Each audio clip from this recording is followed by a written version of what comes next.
Assalamu alaikum class 9.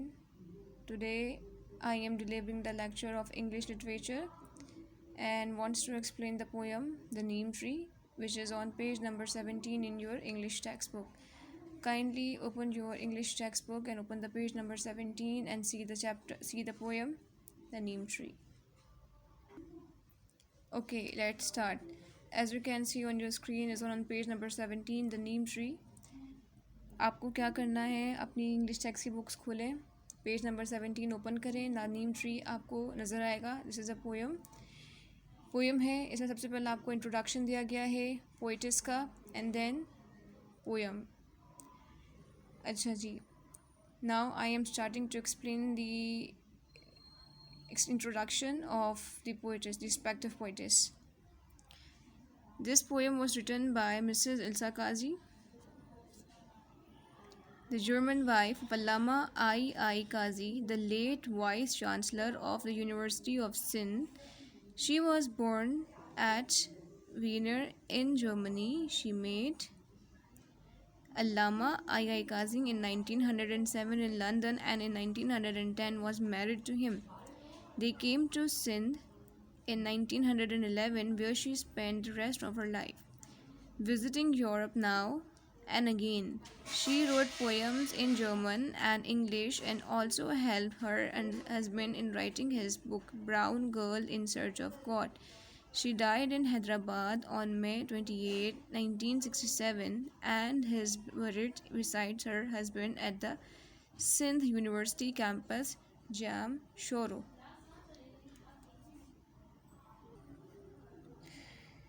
The Neem Tree, basically जो poem है आपके सामने नज़र आ रही है, ये नीम ट्री एक पोएम है जो मिसेस इल्सा काजी ने लिखी है। पोइटिस थी, उर्दू मीनिंग शायरा थी और जर्मन मीन्स ये कि जर्मनी से इनका बिलोंग था, इसीलिए वो जर्मन वाइफ क्यों कहलाई, क्योंकि उनके हस्बैंड अल्लामा आई काजी थे, इसीलिए ये अपने शौहर की जर्मन वाइफ थी। दैट्स वाई इन्हें यहाँ पे जर्मन वाइफ कहा गया है। Allama I. Qazi. What the meaning of I between two words? Basically, first I का मतलब है Imad Ali and second I का मतलब है इमाम अली। इमाद अली इमाम अली के बेटे थे, सही है। जो मिसेस इल्सा काजी के जो हस्बैंड हैं उनका जो नेम है इमाद अली है और उनके फादर का नाम इमाम अली है। तो शॉर्ट करके जो एब्रीवेशन बनता है वो ये बनता है आई। अल्लामा बेसिकली एक डिग्री, एक तरीके से Allama is a kind of degree and I क्या है, ये इनके इमाद अली और इमाम अली को शॉर्ट करके एब्रीवेशन में लिखा गया है। आई थिंक ये आपको समझ में आ गया होगा कि नाम बेसिकली ये है क्या है। ये वाइस चांसलर थे सिंध यूनिवर्सिटी के, मतलब इनका ताल्लुक सिंध यूनिवर्सिटी से था, उनकी वाइफ का ताल्लुक जर्मन से था, जो इस पोएम की पोइटिस हैं, जिन्होंने पोएम लिखी है। ये जर्मनी में पैदा हुई, वेमर में, और इन अल्लामा आई काजी से इनकी मुलाकात 1907 में हुई लंदन में और 1910 में इन्होंने शादी कर ली। अब ये दे केम टू सिंध इन 1911, वो अपने हस्बैंड के साथ आई हैं 1911 में और अपनी बकिया लाइफ टिल डेथ उन्होंने वहीं पे गुजारी। इन्होंने यूरोप घूमा उस वक्त भी और बाद में भी, और उन्होंने जर्मनी में भी जर्मनी मीन्स ये कि जर्मन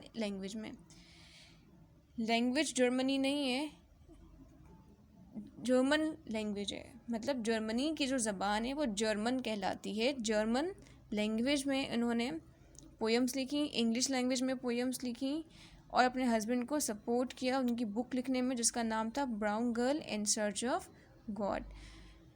मिसेस इल्सा काजी का इंतकाल हैदराबाद में हुआ मई 28 1967, May 28, 1967 and is buried beside her husband at the Sindh University campus, Jamshoro। और उनका जो मकबरा है जहाँ वो तदफीन हुई, उनकी जो दफन है वो अपने हस्बैंड के बिल्कुल साथ हैं, बराबर में, सिंध यूनिवर्सिटी कैंपस में, जामशोरो में। जो इस तरीके से मुझे ऐसा लगता है कि आपको इसका इंट्रोडक्शन समझ आ गया होगा कि मिसेस इल्सा काजी की नेशनैलिटी क्या थी, उनकी शादी किससे हुई और फिर उन्होंने अपने शौहर को किस तरीके से सपोर्ट किया, उन्होंने पोइट्री के लिए क्या किया, और एट दी एंड वो कहाँ उनकी तदफीन हुई। तो आपको भी इस इंट्रोडक्शन को गो थ्रू करना है and then now we are moving forward to the poem. I am reading, let's start. My lovely neem that intercepts sun's scorching beam, yet bears the heat all day without the rain's refreshing spray, thou charms the wanderer's voy away with soothing shade. How strong you are, how unafraid, how green thy leaves in spite of all. The midday flames then burning fall upon thy unprotected head. Could man be bold as thou and rise above the earth with the sheltering arm to save the suffering ones from harm, from sorrows, poverty, and vice through sacrifice? Could men be steadfast and like thee face every fate? Would it not be fulfillment of life's loftiest dream, my lovely name? Let's start to convey the central idea of this awesome poem, The Neem Tree. The central idea of the poem Neem Tree is that man should live for others. Okay, basically Neem tree का एक दरख्त है, नीम का दरख्त, इसका जो मरकज़ी ख़याल है वो ये है कि आदमी को मीन्स इंसान को man should live for others, हमेशा इंसान को दूसरों के लिए जीना चाहिए। He should never hesitate to sacrifice anything for the betterment of his fellow men. उसे कभी भी अपनी किसी चीज़ को सेक्रीफाइस करने के लिए, किसी की भलाई में, अपने फेलो मैन के लिए कभी भी हेजिटेट नहीं होना चाहिए, मतलब हिचकिचाना नहीं चाहिए। उसे हमेशा अपनी चीज़ को दूसरों की खुशी के लिए, दूसरों की भलाई के लिए सेक्रीफाइस करना चाहिए। The poem teaches us the qualities of endurance, patience, bravery and sacrifice.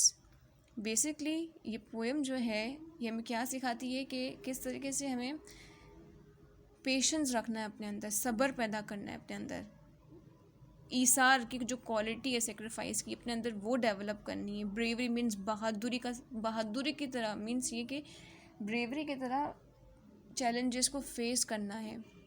Endurance means सब्र एंड साबित कदमी, ये क्वालिटीज़ डेवलप होती हैं नीम ट्री से। जो लोग नीम ट्री को पढ़ते हैं और नीम ट्री से इंस्पायर होते हैं, बेसिकली उनके अंदर ये क्वालिटीज़ डेवलप होना शुरू होती हैं। As you can see on your screen, is it on page number 18, the meaning of the difficult words. Basically poem के जो कुछ वर्ड्स थे वो थोड़े से डिफ़िकल्ट थे इसको अंडरस्टैंड करना, क्योंकि ये जो पोइट्री है, ये जो नीम ट्री है, ये इनिशियल इंग्लिश लैंग्वेज मतलब पुरानी इंग्लिश लैंग्वेज से कंसर्न है। इसके अंदर कुछ ऐसे वर्ड्स हैं जो अब बेसिकली इंग्लिश लैंग्वेज में यूज़ नहीं होते। Okay, number 1 intercept means cross each other, काटना, catch before it reaches further. Number 2 scorching means very hot, बहुत गर्म। Spray tiny drops of water blown by the wind, मतलब पानी के छोटे छोटे से ड्रॉप्स मीन्स कतरे जो हवा के ज़रिए मीन्स स्प्रिंकल किए जाएँ, छटके जाएँ या स्प्रे होना बेसिकली। वॉय सॉरो ग्रीफ मीन्स दुख, परेशानी या अफसोस। सूदिंग मीन्स काम, क्वाइट एंड कंफर्टिंग मीन्स आराम हो गया, सुकून हो गया। Fulfilment means completion, carrying out, fulfilment means किसी काम को पूरा करना।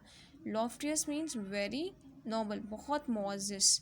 बेसिकली ये वर्ड्स जो हैं ये आप ज़रूर रीड आउट कीजिएगा, इससे आपकी और भी ज़्यादा अच्छी अंडरस्टैंडिंग हो जाएगी इस पोएम से concern. As you can see on your screen the summary of this poem the neem tree. Summary आपकी स्क्रीन पे नज़र आ रही है। इस समरी को आप पढ़ के जो आने वाले क्वेश्चंस जो असाइनमेंट में है इससे आप हेल्प ले सकते हो।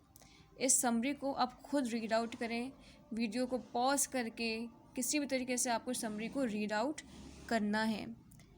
This is only consist on 1 page, सिर्फ एक पेज की समरी, इसको ज़रूर रीड आउट करें, इससे आपके क्वेश्चंस अटेम्प्ट होंगे। Okay, moving forward to the assignment, अब आपको क्या करना है, अपने स्कूल की फेयर कॉपीज़ में टाइटल पेज बनाएं the neem tree and then answer the following questions as simple as. Number 1, what does the neem tree look like?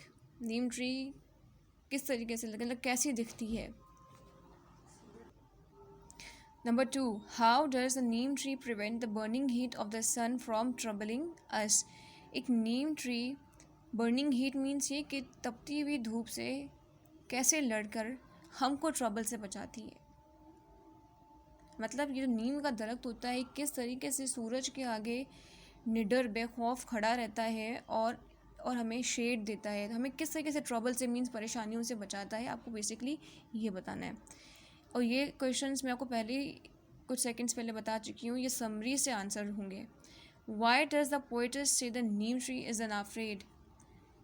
Poet's ये क्यों कहती हैं कि नीम ट्री अनअफ्रेड है, मीन्स बेखौफ है।